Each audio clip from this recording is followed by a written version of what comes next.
Hi guys, magandang hapon po sa ating lahat. Ayan guys, dito kami nag-finishing. So guys, ang unang gagawin natin guys, mag-ano tayo ng bunbun guys. Mag-ayag tayo ng bunbun guys. Tapos dalawang bunbun, isang simento lang guys. Tapos ito na ang ginagawa guys. Oh, ayan. Ito po ay gagawin natin na wala pong bato, kumbaga plain lang talaga siya guys. Tapos isa lang na semento, dalawang sako na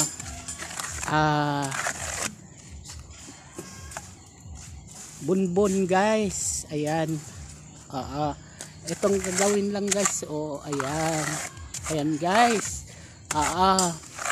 Bali magmasa tayo ng mag-ayag muna guys. Tapos yun, masahin. So, pagkatapos magmasa guys, ayan, yan ang ginagawa ng inayag natin. Tapos minasa. Ayan guys. Oh, ayan, ito na ang finishing namin guys. Oo, ayan. Ang ganda diba guys? Basta tandaan natin guys, isa lang na simento tapos dalawang bunbun guys na inayag. Yan po ang tama na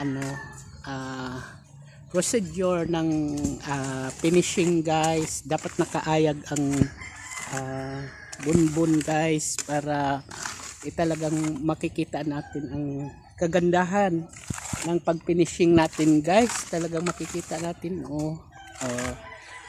Ito guys, ano pa lang to, tentative dahil ano pa yan, first coat pa yan guys, at hindi pa yan tapos. Ito ang tapos na guys.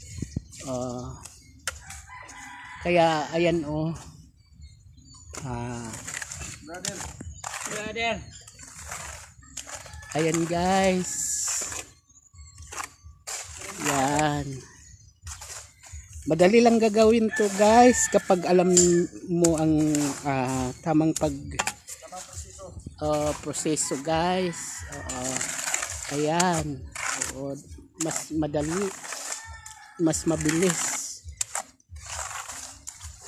Ayan.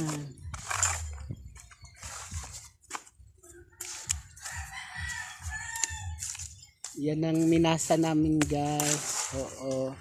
Na di naman siya basa gaano guys, katamtaman lang guys. Tapos inayag yan. Ayan. Ayan,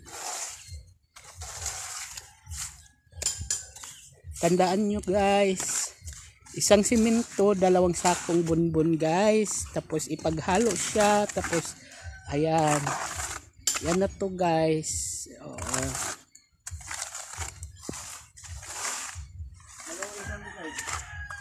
Ayan.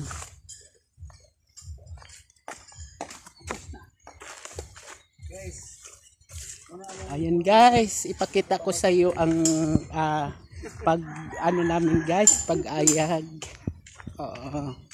Dito guys.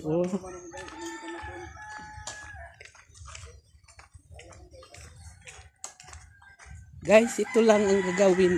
Ayagan. Dito ilagay, tapos ayagin po ito ng yung bunbun guys para wrap siya din, pang finishing. Mula dito sa amin guys, magandang hapon po sa ating lahat.